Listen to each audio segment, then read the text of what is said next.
Good morning, everybody. I'm delighted that you're here with me. I realize that there are other workshops that you could have chosen. One would have required you to walk up a set of stairs, so I had an advantage over those guys. But really, I am very excited to have you here, and I'm also excited to tell you that you have, in fact, chosen the best session to attend. This is the best workshop. Those of you who slink out halfway through the session and go to another workshop will find out that you left the best workshop, and other people who join will realize that they missed out on half of the session. So welcome, very happy to have you here. So let's start by framing this workshop with a couple big numbers. Korn Ferry estimates that the skills gap is going to cost our economy $8.5 trillion by 2030. And according to Bain Consultancy, who published a study with the Harvard Business Review, an engaged employee is 44% more productive than a satisfied employee, and nearly twice as productive as a disengaged employee. Those of us who remember that scary time, quiet quitting, we were like, oh, fuck, what's going on here? That was disengaged employees, right? These are big numbers, and in relation to this measure of engagement, does that resonate with you? That somebody who is disengaged is about half as productive as somebody who is engaged? It certainly does for me. I've had the good fortune of having some success in my career, but I do remember those jobs where I was really disengaged, and I can tell you that they got a lot less out of me than the employers where I was feeling really engaged. As talent leaders, we know that we win when our employees are passionate about their work and when they feel a sense of ownership of an organization's success. Engaged employees are good for business. Conversely, disengaged employees are bad for business. As an entrepreneur, as a business leader, I truly believe that an organization's strongest competitive advantage is when we can identify, acquire, onboard, activate, retain, and elevate talent. And I know that I'm speaking to a room of people who hopefully share that passion, because this is the line of work that you've chosen. So in this workshop, I hope to illuminate a path to creating a great employee experience and one that closes this critical skills gap at the same time, because when we align these two priorities, we can create both business value and have significant effect on the performance and the economics of our business as well. So I'm going to just tell you a little bit about me first. Thank you for the introduction. My name is Anthony Hughes. I am a co-founder and CEO of Tech Elevator, and this is really the outlet for my passion, which is helping individuals fulfill their potential. When we founded Tech Elevator 8 years ago, it was really born out of work that I was doing in the field of economic development. I worked for an organization called Jumpstart, which was headquartered in Cleveland, Ohio, and our role was to stimulate the economic vibrancy of a city that had long ago experienced its heydays. And my job was to build an entrepreneurial mentoring program that would identify promising up-and-coming entrepreneurs, would connect them to mentors and resources and capital, and help them grow businesses that hopefully would be the future of our community. But when these companies achieved success, when they started to get traction, when they raised capital and they went to expand, these companies could not find technology talent. And that was intensely frustrating to me. And that was the problem that I set about to solve when I founded Tech Elevator. And to put that in context, in 2015, there were 8,000 software developer positions advertised over the prior 12 months in the city. And of all of the four-year institutions in the entire region, just 280 computer science degrees were conferred. 280 computer science degrees, 8,000 software developer positions. And what compounded the problem was that of those graduates, 50% of them were actually leaving the city to come to wonderful places like New York and San Francisco and start their career there. So a whopping 140 computer scientists were going to fuel the economic renaissance of Cleveland, Ohio, which so desperately needed it. And as you can tell, this isn't a Cleveland accent. I married a girl from Cleveland. I got adopted by the city, and I was damned if the glory days of the city were going to be in 1914 when the first traffic lights in the country were set up in Cleveland, Ohio. Booyah, Cleveland. Traffic lights.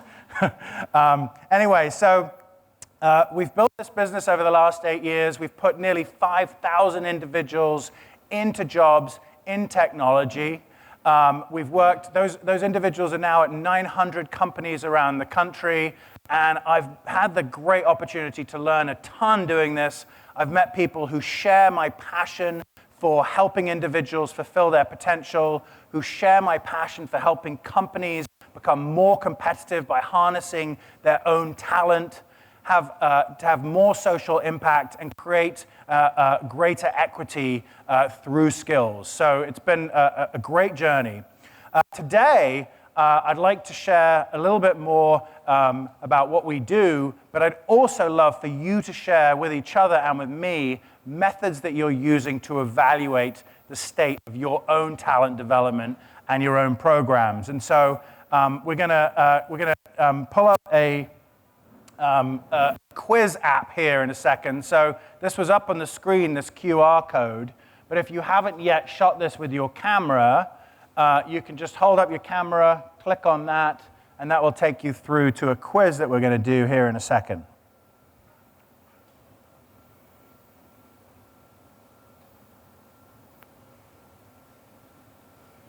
Okay, when I see the phones drop, I'll assume that everybody's on. Okay, good. People got this one? All right. So, evaluating talent development methods. So the first thing I want to ask you is, what value does talent development bring to an organization? I'd like you to share your thoughts here. There are no right answers, no wrong answers. There's no limit on the number of things that you can put here. But as you type, we'll start to see these things pop up in the screen. Retention, innovation, stability, at its best. Think about it. At its best, when you're not bogged down in all the day-to-day minutiae, what is the highest and best purpose of talent development for an organization? So I'm seeing here innovation, retention, engagement. These are popular. Productivity, a good work environment, fantastic. Performance, diverse leaders, great. Lowered attrition, of course.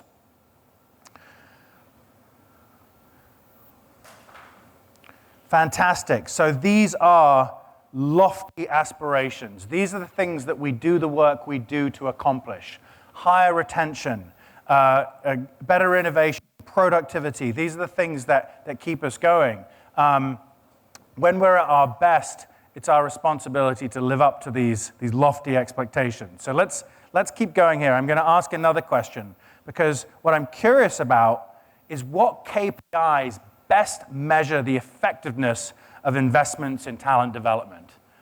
This is a multiple choice here. So I want to see, of these things, between turnover rate, keeping that rate low, employee satisfaction, do you collect NPS scores? How do you measure employee productivity with job performance? When it comes to cost savings, do you have to seek skills externally or expertise, and then internal promotions? Are you measuring those things? So it looks like job performance is one of the most popular here. I'm curious to understand if people feel like there are other measures, other KPIs that we're missing here.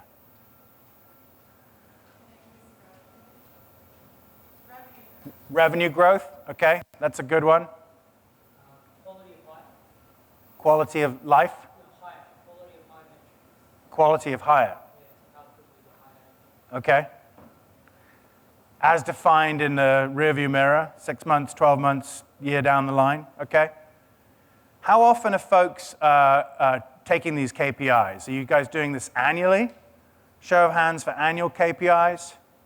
Okay, quarterly? A bit more frequency. Monthly KPIs? Okay, great, good. All right. Next question I'm curious to understand is, are you segmenting your KPIs by job function or job level or business function?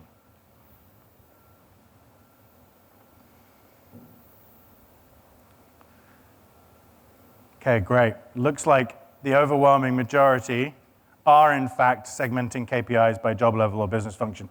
It stands to reason. You know, the things that drive job satisfaction, the things that drive retention, the things that drive skill acquisition, they're different in different parts of the business. So it isn't a one-size-fits-all approach. It's absolutely necessary to be thinking about these KPIs, employee engagement, at different levels of the organization as well.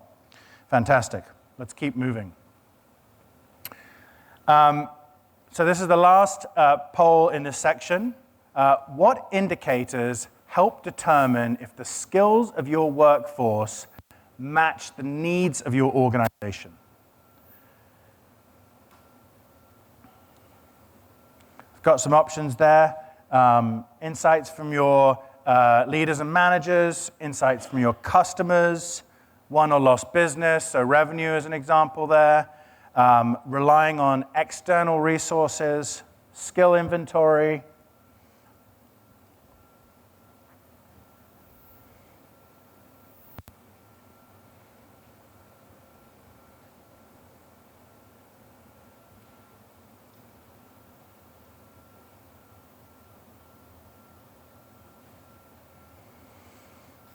Okay, so won or lost business opportunities, definitely, you know, the revenue, the output. Is our company fully prepared to meet the opportunities in the market? Do we have the skills to market ourselves effectively? And are we winning business or losing business? I see there that the senior manager, leader and manager insights is also caught on. You know, talking to my managers, are they able to tell me how prepared do they feel their teams are to perform and to meet the needs in the market as well?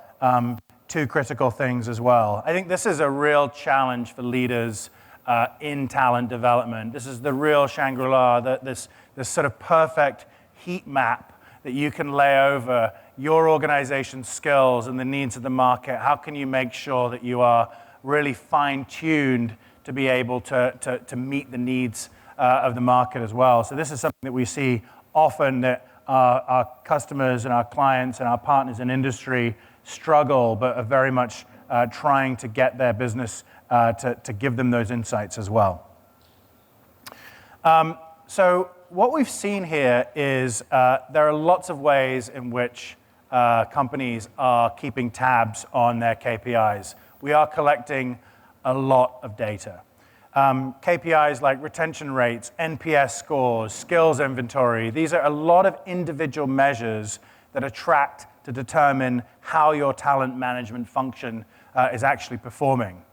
But when it comes to the skills gap and to your employee experience, we're dealing with a constantly evolving target. It can feel like we're constantly plugging holes only to see another leak spring up. And there's sort of a seemingly endless array of targeted solutions that promise to solve that one nagging KPI.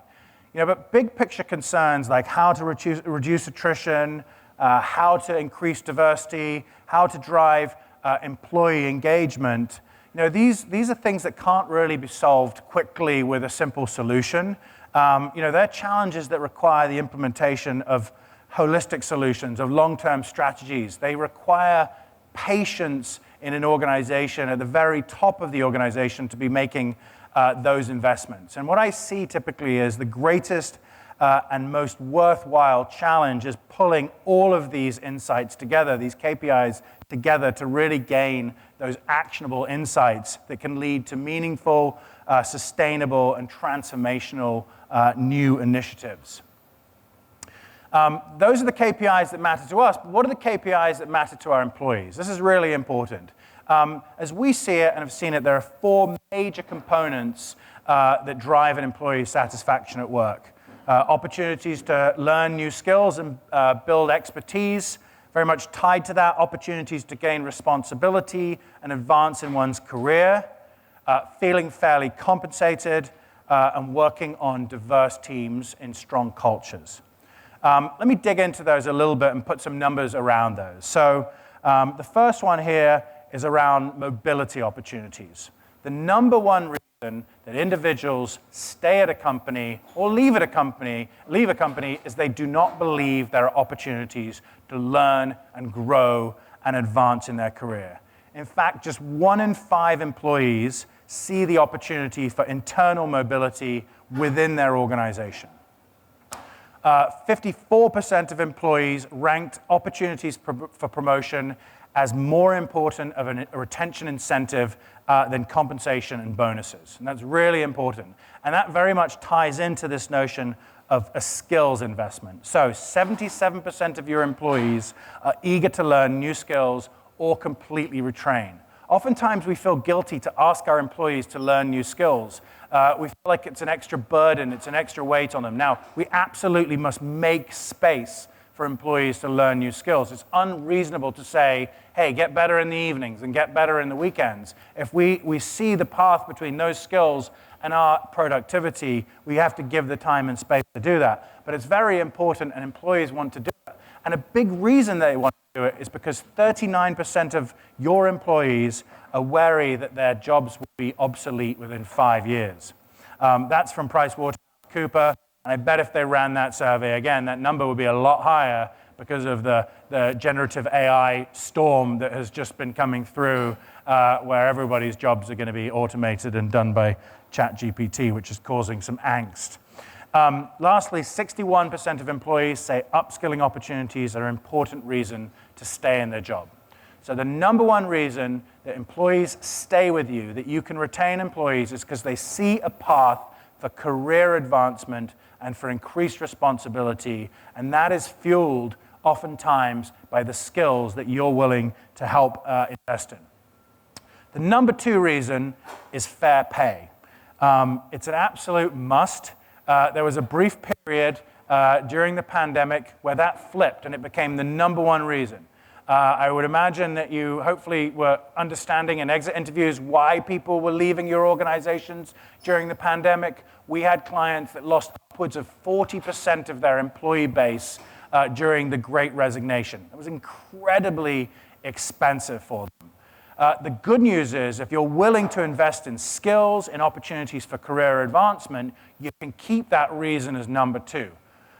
Given the choice, I would never choose to be leading a company where my competitive advantage was that I paid more than the competition. That is not sustainable. You're basically putting yourself in a game of mercenaries. It's very difficult to stay competitive over the long term. The last part here, and very importantly, is that 3 in 4 job seekers prefer to work in diverse environments, okay? This is something that people want. It's something that we aspire to. It's one of the biggest challenges for talent acquisition, talent leaders as well. But these are meaty problems, but they are solvable problems as well. These are the KPIs that matter to your employees. So as you're thinking about your own KPIs, you have to have visibility to the other side of this equation. What is keeping your employees engaged and what's going to keep them retained in your organization as well. Okay, so I'm going to talk about reskilling because that's a topic that I'm really passionate about. And if you've been in the talent game long enough, you've probably come to appreciate just how dynamic this field is. The ground underneath you keeps shifting. Just when you think you got everything under control, comes a pandemic and remote work and employee stress and burnout and the Great Resignation. It just keeps moving.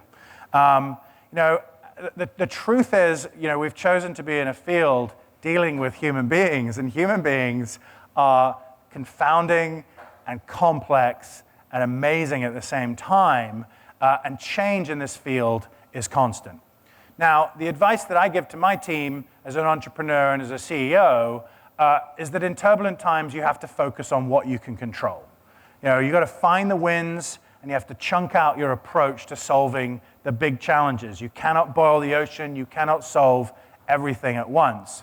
And that's where the idea of reskilling can come in. Reskilling can be a massive undertaking, but today what we're going to do is we're going to explore ways to make a complex process more digestible, and more tangible for companies to do, who are looking to do exactly what the title of this presentation says, which is creating an employee experience that closes the skills gap. But what I'd like to do first is very quickly sort of define what reskilling is, because you'll hear the terms reskilling and upskilling used fairly interchangeably. And that can lead to confusion, but both have very important roles in the field of talent development.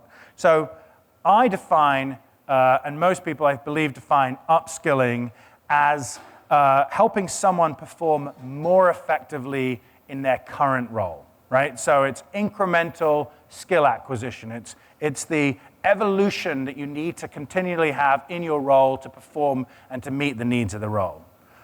Reskilling, when done effectively, enables an individual to change roles completely. So having acquired a completely new set of skills aligned to a completely different job within their company. So you're able to take individuals from one part of your organization, maybe where you have a surplus, and place them into another part of an organization, your organization, where you have a deficit. So with that, I'd love to get a quick sense from this group about what you think of when you think about internal reskilling programs. What comes to mind? A specific concern, an appeal. If you've joined late, you can scan this QR code and you can contribute as well. I'm going to give everybody just a moment to type in some responses as well.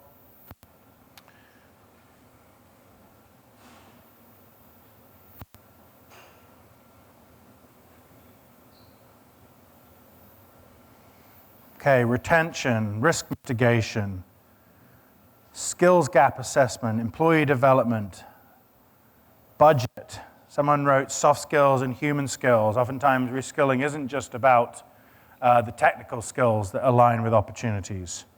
Cross-training. Okay, inspiring. Complex.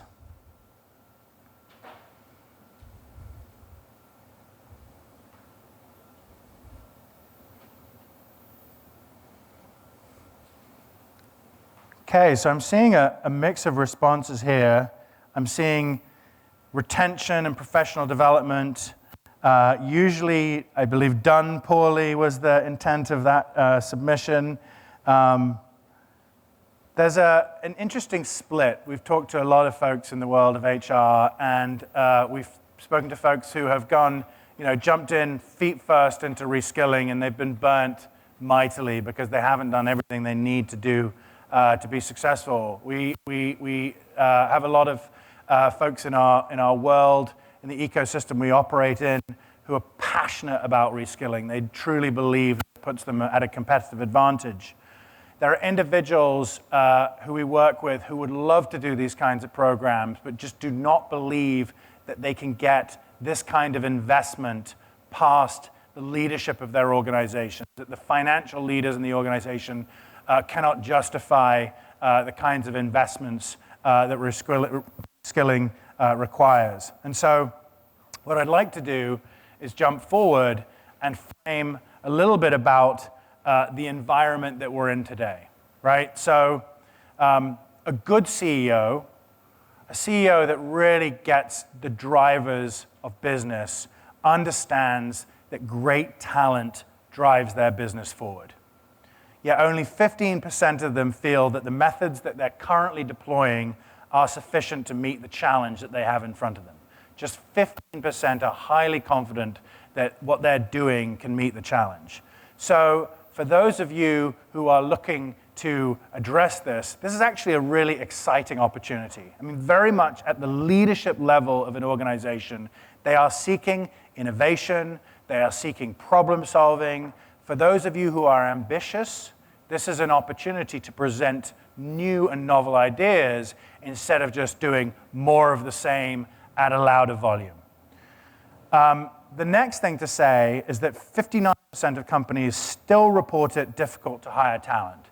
In the field of tech talent, the pendulum has swung a little bit the other way, but we're still facing record low employment right now in the economy, and folks are really struggling still to acquire the skills that they need. And the last one here is a really big number. 4 times.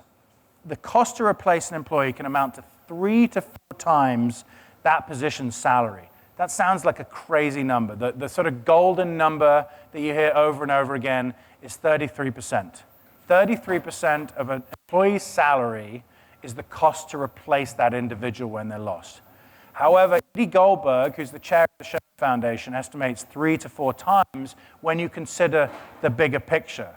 The number of individuals who are involved in the replacement of an employee, the external costs of recruiting, the cost to your team members, the stress that they have to absorb, the attrition that you might start to see when important links in the chain start to lose, these all add up, and these can be very significant costs. Now, when it comes to a reskilling program, investing significant amounts of money to take somebody from a low-cost role into another low-cost role, the economics don't work. But what I always encourage folks to do is focus on the areas of your business where the impact can be greatest. And one of the obvious places is around technology. So finding, developing, retaining tech talent has been probably the biggest challenge for talent leaders for the last 2 decades. And as I said, while we've seen it ease up a little bit, it's still a pain. What was painful before the pandemic was excruciating during the pandemic and is still painful, post-pandemic. There was a Harris poll that was conducted of Fortune 1000 CEOs, and they found that the majority of those CEOs preferred access to software developer talent over access to capital. And they preferred that because they felt that they could drive greater value with technology talent than they could with purely investing capital in the growth of their business. There was a multiplier effect.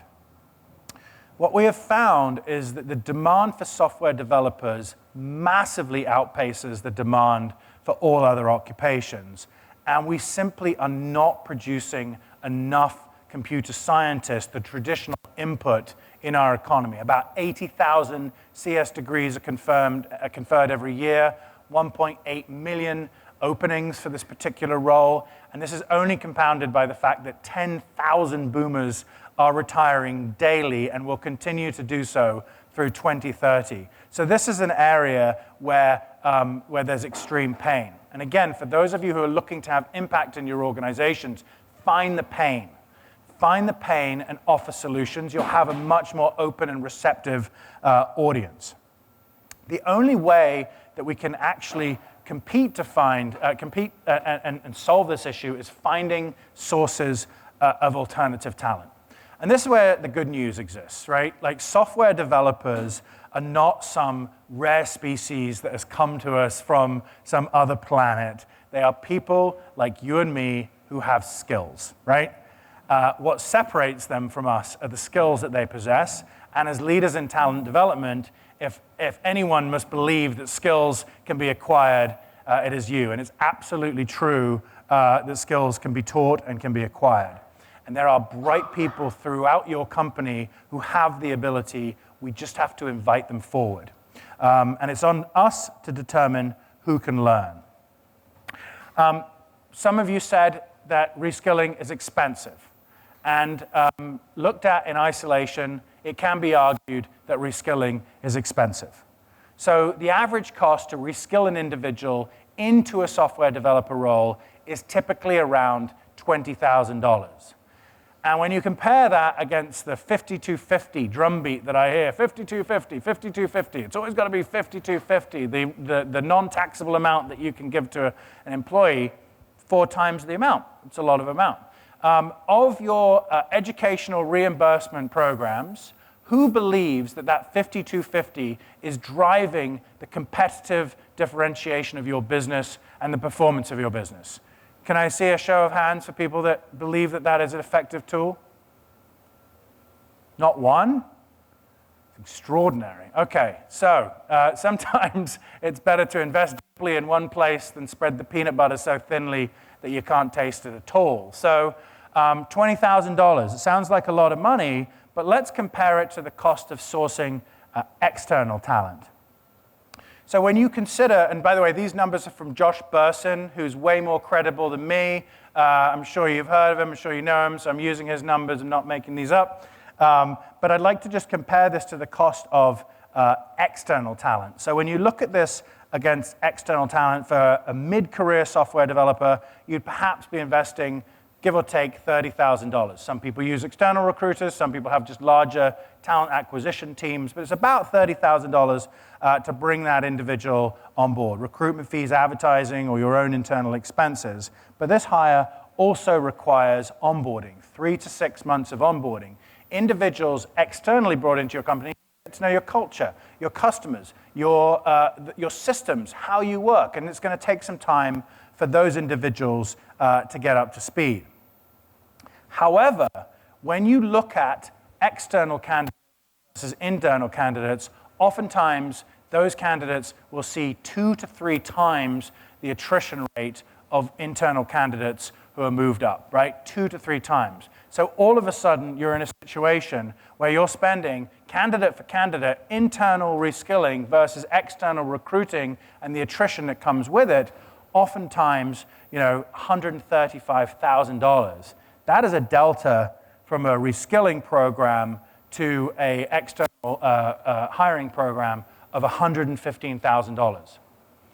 Now, this isn't an either-or. I want to be absolutely clear, right? We operate and must operate diversified talent acquisition, retention, elevation strategies. But to not have reskilling in the mix is like fighting with one arm tied behind your back. So helpful, this is supposed to be helpful to folks who are trying to get past the economic argument of purely looking at that 20,000 in isolation. Beyond this, though, there really are some exciting and broad benefits associated with reskilling. So reducing turnover. So we have a client who has seen 100% retention from their reskilling programs that have now been in operation for 3 years. So the big fear that we see from CFOs or CIOs or CHROs is, what if we invest $20,000 into this individual and they turn around and they leave? Well, if you're paying fairly, that's kind of the first thing. Don't lowball them because they're going to leave and then you've lost your investment. But if you're paying fairly, this is the kind of thing that engenders real loyalty from employees who are invested in. A well-developed and consistent reskilling program will reduce your recruiting costs over time. What's incredibly exciting about the programs that we're operating and that we've seen being delivered is increasing diversity. So I talk to a lot of talent leaders, a lot of folks in talent acquisition, and they are desperate to find diverse technical talent. But they are struggling to do it because the output of our computer science programs is less than 24% historically underrepresented groups in tech, 18% female, less than 5% African American. So what happens? You just end up creating a total logjam. Everyone is recruiting the same candidates to try and move their diversity numbers. But when you consider again that these are just skills and skills can be acquired, all of a sudden you can open up your aperture and look at your organization more broadly, and you will find brilliant minds, diverse minds within your organization that simply have a skills gap that you can close through reskilling. The last thing is about rebuilding building your employer brand. So becoming a destination of choice. Amazon Career Choice is a wonderful example of that. This is a massive program, over $1 billion investment, and folks thought it was absolutely crazy. Why would you spend all this money on warehouse workers and delivery drivers? And the response was, have you seen the caliber of candidates that come into our organization? We are a high-performing organization, and it doesn't require high-performing executives. It requires high performance across the organization. And when people feel like they belong, they're invested in, there are opportunities for mobility, that drives engagement and performance as well. So then the next question is, how do we go about deploying an effective program? This is the gap that a lot of people find. Right, I get the concept. This is a great idea, but how do I take that first step? Well, we see it happen in a couple different directions. The first one is develop an in-house initiative, right? So there are examples like Capital One Bank with their CODA program, Home Depot, Disney's Code Rosie program. These are major initiatives that take significant amounts of investment and are built over time. The Orange Method by Home Depot takes store-level associates who are making $15 or $20 an hour. It might be a little bit more because low-level wages have increased, but let's say $20 an hour. They'll take them off the floors of their stores and their warehouses, and they will take them into an apprenticeship.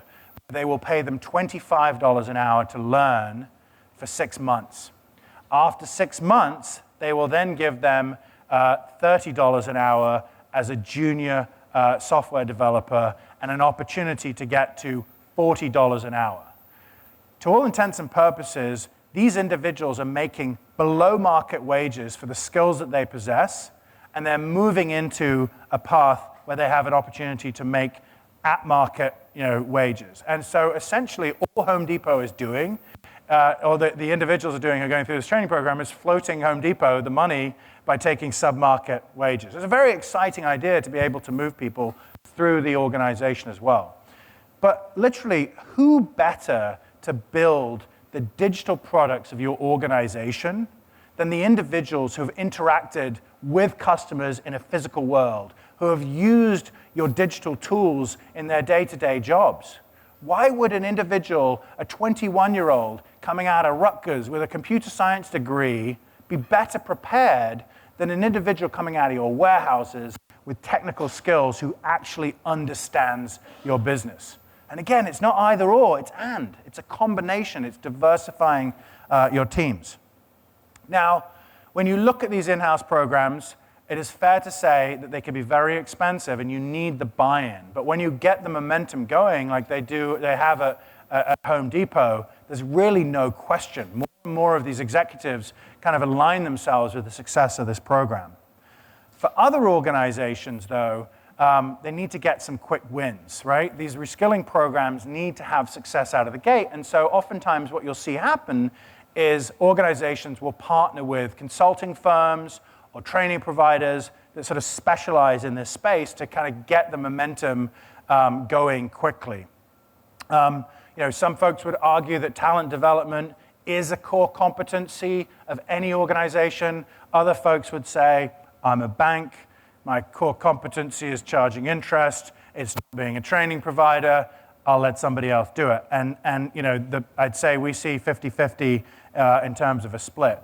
Now, when you work with these consultants, these external training providers, they're really going to move you through kind of 3 phases. A discovery phase to kind of understand what skills gaps you're looking to close, where the greatest value and impact that can have, taking time to design the solutions with you to make sure that they know and understand what makes the most sense, and then ultimately to deliver the reskilling, to start to produce that talent, first a trickle, then flow, and if it's successful, hopefully a consistent pipeline of talent from within your organization, essentially a farm team, if you will, coming through.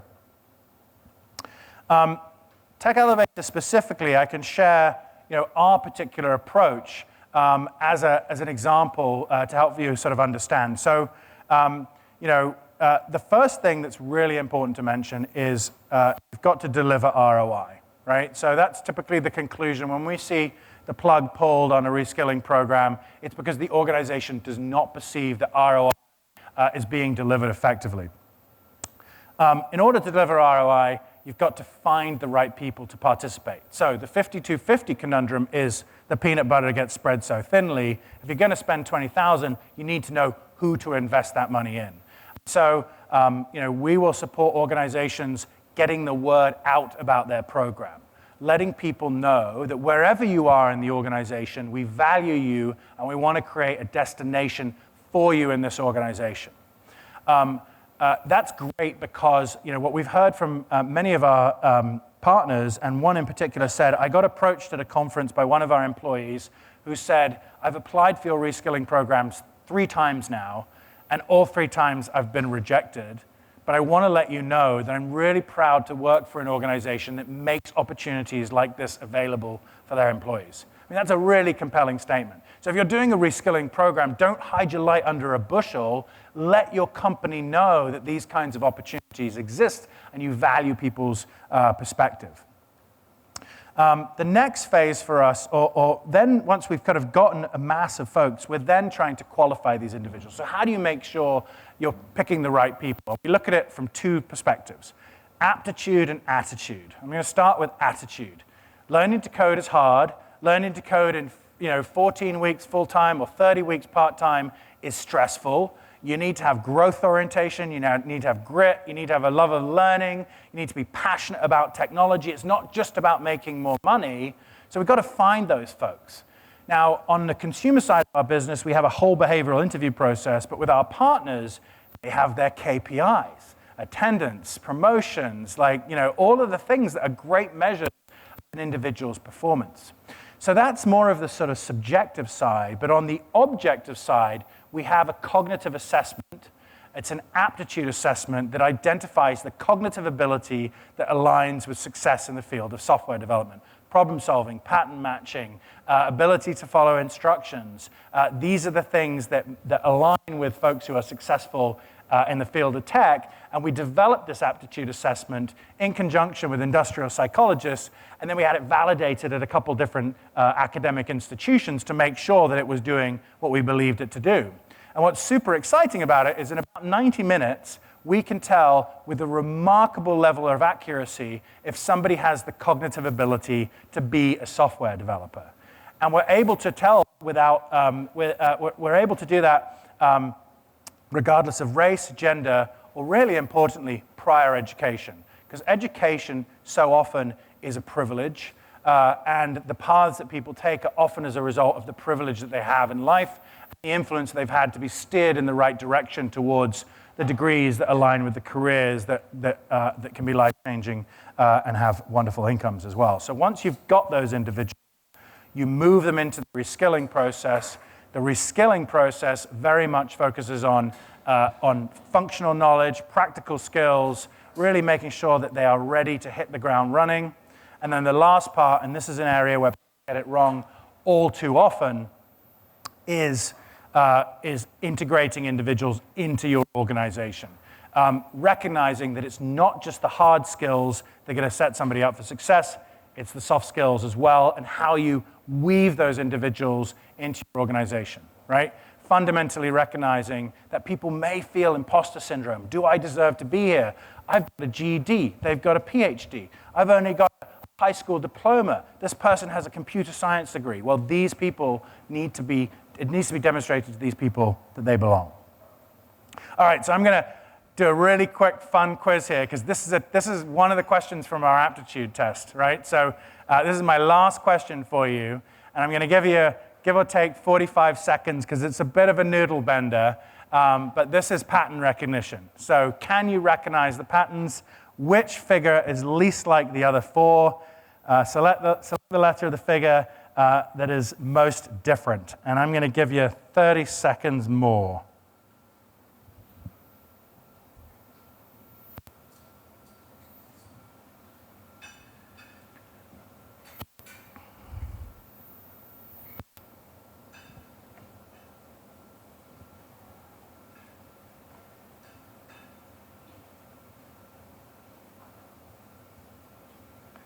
Got about half of the responses. Go on, hazard a swing a guess. Go for it.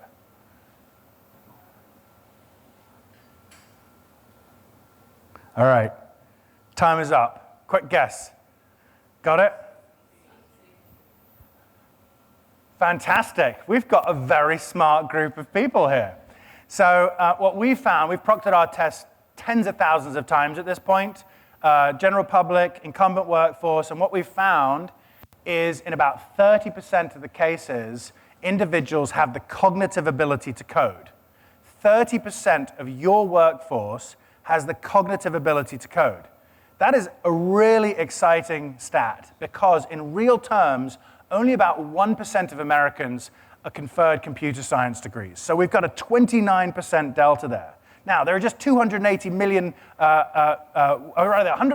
working Americans. So if we're going to be able to compete on a global stage, more of us need to be into this. More of us need to be learning these technology skills as well. So well done you. You're all very clever. What we've actually found is that there's almost no correlation between educational attainment and cognitive ability. So it's really exciting that great talent comes from anywhere. All right. Tech Elevator is a mission-driven company. Our mission is to elevate people, companies, and communities. We are proving that great talent and great minds exist everywhere. Very quickly, we have now nearly 5,000 individuals placed at over 900 companies. But I'd like to leave with one last thing to leave you with. Quick question for the audience by show of hands. As executives and leaders in HR, who got into this business because they wanted to spend their time focusing on how not to get your company sued? Nobody. Really? That feels like a lot of the work that people in HR do. What about who loves benefits enrollment? Yes, yes, somebody's got to love it. Somebody's got to love it, right? Like, we got into this space because we believe that the greatest asset of a company is its people, that it is incumbent on us to activate that potential.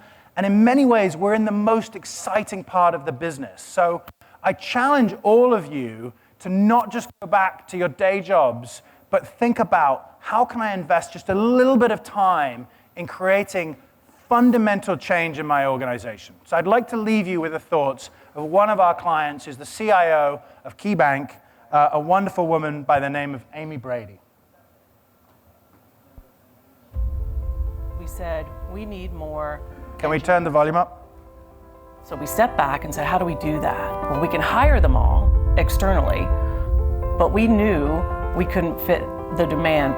We went back and we said, okay, this Tech Elevator program, they've got something good going on over there. They're training some great people because we're hiring them. We can train, we can retrain through our Future Ready program, our own population of employees. Companies have a desperate need for technology talent, and they also have a workforce that is ambition-driven and wants to develop itself. I'm always been that person to promote within. The best part of my day is when I get to take folks through this program and interview them and talk to them. It's a life-changing experience for them. I'm from Jamaica, so I migrated here 7 years ago. So it was like starting over for me. I had always been interested in coding, but I didn't have the opportunity, or there was something else that interested me more at the time. I've always had a passion for IT, going back to when I was 9. I just didn't know where I wanted to be. Tech Ready. 14 weeks. It's in a boot camp format. Some people came from QAS. I think Joe came from QAS. I was a QA software tester. People came from fraud department. I worked for KeyBank in their anti-money laundering division. Majority of the people who go into these programs probably have zero coding. For me personally, it was really tough. There were parts of it that were easy, and there were parts of it that were difficult. I found that it was really important to kind of connect with the people that were in my class and work together with them. Not only my main instructor, but the other instructors that were in that particular cohort was very supportive. They understand some of the nuance and the secret sauce, if you will, of how that company does things. And so having students who already know how some of these things already fit into their greater organization is a real benefit for them as well as their employer. By Our investing in our employees, they will invest back in Key. We've had 100% retention of the people who have gone through this program. It was a very almost unreal kind of thing when I was telling my wife about it. It was like, it's not just a couple percent raise, it is almost 100%. I almost doubled my salary. I have two sons. One is 6 and one is 2. I think it's very good for them to see that I am, I'm doing everything that I need to do to be successful in life. We've been doing a lot more hands-on stuff, Legos, doing more problem solving. So when they grow up, they'll probably become engineers. I'll never change. I evolve.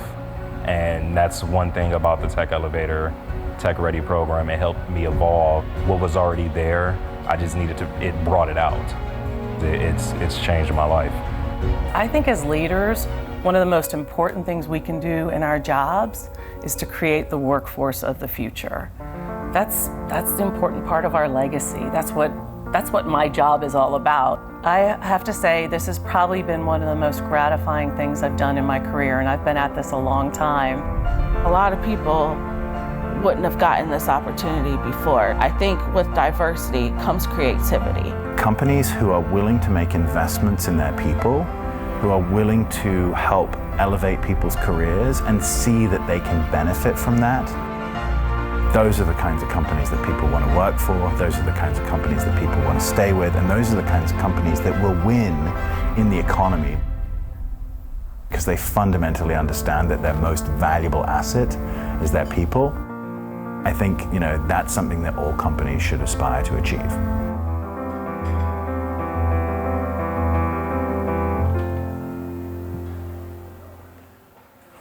All right. There was one more category that the researcher from Bain talked about. He said there were disengaged employees, satisfied employees, and engaged and inspired employees. Inspired employees are 2.5 times more productive than satisfied employees. If you reskill your employees, you will inspire them. I'll leave you with that. Thank you.